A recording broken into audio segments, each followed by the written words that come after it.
सोंडवा के सोने के सिक्के चोरी कांड को लेकर अब नया अपडेट सामने आया है। ये नया अपडेट पुलिस की कार्रवाई को लेकर है।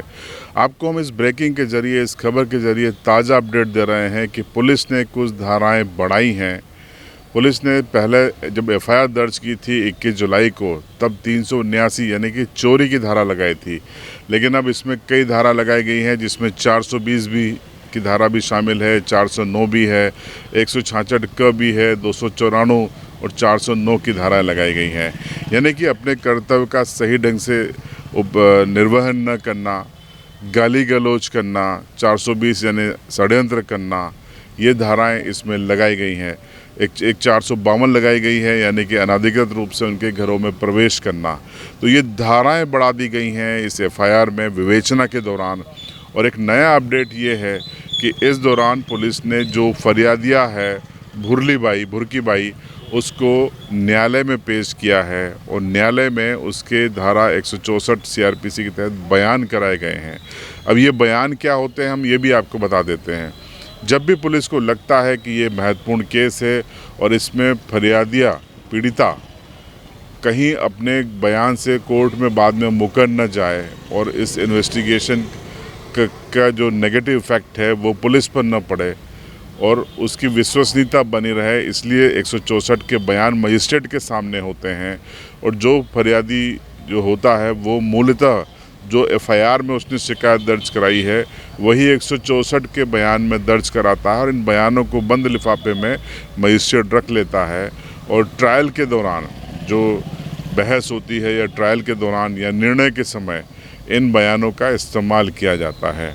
तो ये 164 के बयान होते हैं जो पुलिस ने करवा दिए हैं, यानी जो पीड़िता थी जिसके घर से पुलिसकर्मियों पर आरोप है कि उन्होंने डरा धमका कर घर में अनाधिकृत रूप से प्रवेश करके इन सिक्कों को निकाला था, अब उसके 164 के बयान हो गए हैं। तो ये दो महत्वपूर्ण अपडेट थी। अपडेट ये भी है कि घटना के करीब 10 दिन बीत जाने के बाद भी, एफआईआर के 10 दिन बीत जाने के बाद भी, फरार और गंभीर धाराएं लगाने के बावजूद भी फरार पुलिसकर्मियों पर अभी तक कोई भी इनाम पुलिस विभाग ने घोषित नहीं किया है।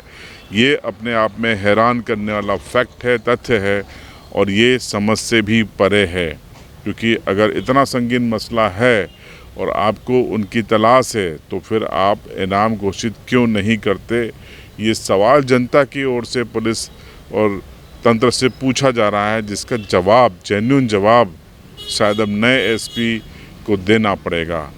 फिलहाल जनता को यही उम्मीद है। और इसी बीच 25 जुलाई को एक बड़े आंदोलन का ऐलान किया था। अगर टीआई की या पुलिसकर्मियों की गिरफ्तारी नहीं होती है, सिक्कों की बरामदगी नहीं होती है, लूट की धाराएं नहीं बढ़ाई जाती हैं, तो चेतावनी दी गई थी कि हम 25 तारीख को फिर से बड़ा आंदोलन करेंगे, घेराव करेंगे, अनिश्चितकालीन करेंगे। लेकिन 25 की आज 1 हो गई है। बीजेपी फिलहाल इस मुद्दे से गायब दिखाई दे रही है।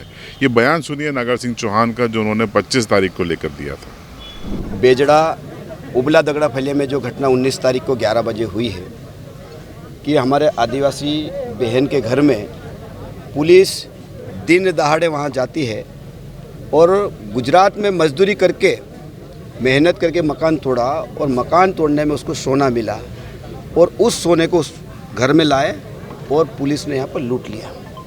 जब इस घटना की जानकारी मुझे मिली और आज हम सब लोगों ने तय किया है कि अगर वो सोना और आरोपी 25 तारीख तक अगर गिरफ्तार नहीं होंगे तो हम भारतीय जनता पार्टी के सारे कार्यकर्ता हम यहाँ पर अनिश्चितकालीन हड़ताल करने के लिए पुलिस प्रशासन से हमने बात की है। तो आपने बयान सुना जो बीजेपी की ओर से जारी किया गया था प्रदर्शन के दौरान। 23 तारीख को ये बयान आया था, लेकिन अब इस मुद्दे पर बीजेपी की ओर से कोई बयान नहीं आ रहा और न ही बीजेपी के नेता सोंडवा थाने पर धरने के लिए पहुंच रहे हैं। न्याय अधूरा ही है, फिर बीजेपी क्यों पीछे है? ये कई सवाल हैं। इसी बीच एसपी अलीराजपुर हंसराज सिंह का तबादला हो गया है। कई लोग तबादले की वजह से शायद इस सोने कांड को मान रहे हैं, लेकिन हम आपको स्पष्ट बता देते हैं कि इसकी वजह सियासी है। कई नेताओं ने मुख्यमंत्री से उन्हें हटाने की गुजारिश की थी, सिफारिश की थी और चुनाव के लिए ज़रूरी बताया गया था और शायद उसी वजह से ये फैसला है, क्योंकि सिर्फ 4 महीने का वक्त हुआ था हंसराज सिंह को और उन्हें अब हटा दिया गया है। राजेश व्यास जी को नई जिम्मेदारी दी गई है। अब इस पूरे अपडेट पर आपकी राय कमेंट बॉक्स में ज़रूर बताएं और इस मसले पर जो भी आगे का अपडेट होगा देते रहेंगे। बने रहिए CB लाइव के साथ। और एक बड़ा सवाल ये है आप सबके मन में कि बरामद हो गए सिक्के तो आखिर किसे मिलेंगे? पूरी पड़ताल के साथ अगले वीडियो का इंतज़ार कीजिए। चैनल पर नए हों तो सब्सक्राइब ज़रूर कर लीजिएगा और बेल आइकन दबाइए ताकि हमारे वीडियो अपलोड होते ही आपको नोटिफिकेशन मिल सके।